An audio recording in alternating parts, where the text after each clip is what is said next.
Hey guys, want to show off this newer build that I put together recently. It was kind of on a whim, to be completely honest, and I'm glad I did it. I mean, it came out really cool. So basically, I modeled it after, I don't know if you could see it on this poster or not, but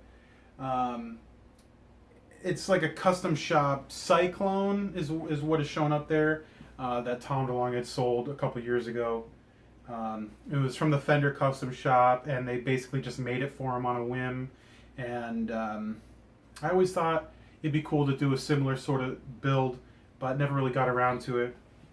Now, the reason why I took this build on was I was just browsing reverb.com one day, which is a great place to buy, secondhand guitars, new guitars, guitar parts. I'm always searching for guitar parts on there, and this is a Warmoth made body, and I'm always searching the Warmoth tag because there's always people getting rid of really good stuff for great prices.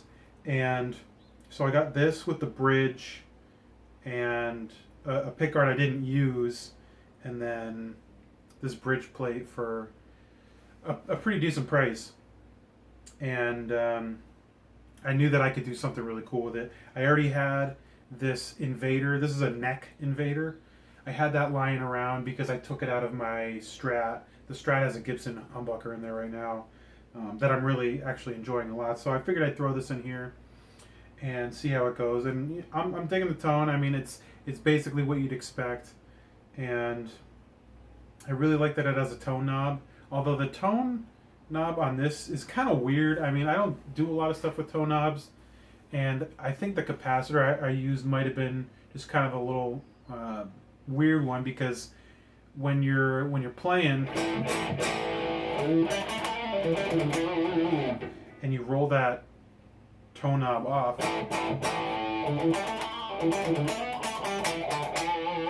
it almost sounds like an out of phase kind of thing, which is weird. I don't know exactly what I did, but it does give an alternate kind of cool tone, so I'm cool with that.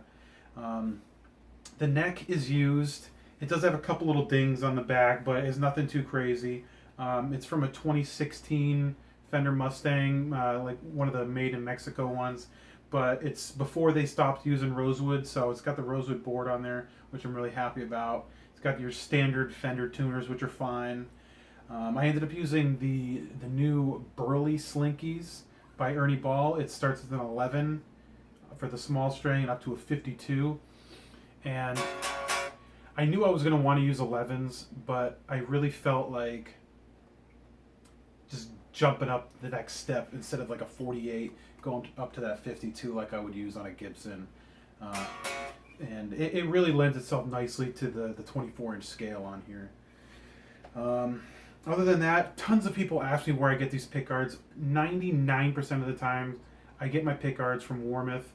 And the only thing I don't like about Warmoth in this specific sense is for a humbucker route, they only offer the squared edges. They don't offer the rounded edges for the Mustang pickguards anyway. Like you can see on my Strat back there, if it's in focus.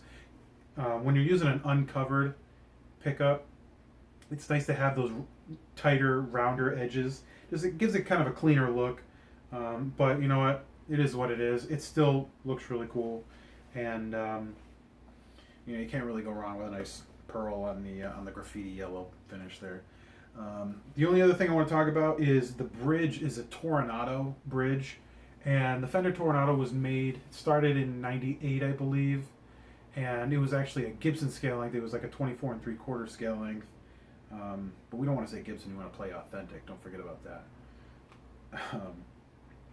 But yeah, anyway, you can have Warmoth route their Mustang bodies for the Tornado bridges, and the only thing I wanted to do was just change out those saddles, because it comes with the standard Fender like bent steel saddles, and I do not like those, especially if you're doing like heavy palm muting.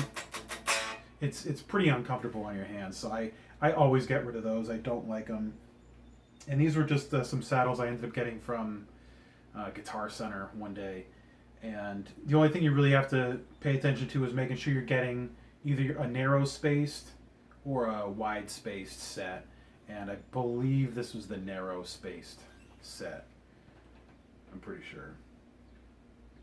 And yeah, I mean, it looks great. The body's basically flawless. Really nothing to talk about there. I mean, like I said, the neck has a couple little dings on there. For anyone who may or may not buy this when I decide to sell it. If I decide to sell it, I mean, I probably will. Because that's just what I do. I make stuff and kind of set them free. But for now, it's just a great rocking guitar. And, you know, I thought it came out really cool. So I wanted to do a proper video where I, you know, just talk about the whole thing. So if you guys have any suggestions for videos you want me to use it in, or anything you want to know about the guitar, feel free to let me know. And yeah, hopefully you enjoyed the video. I'll see you guys later.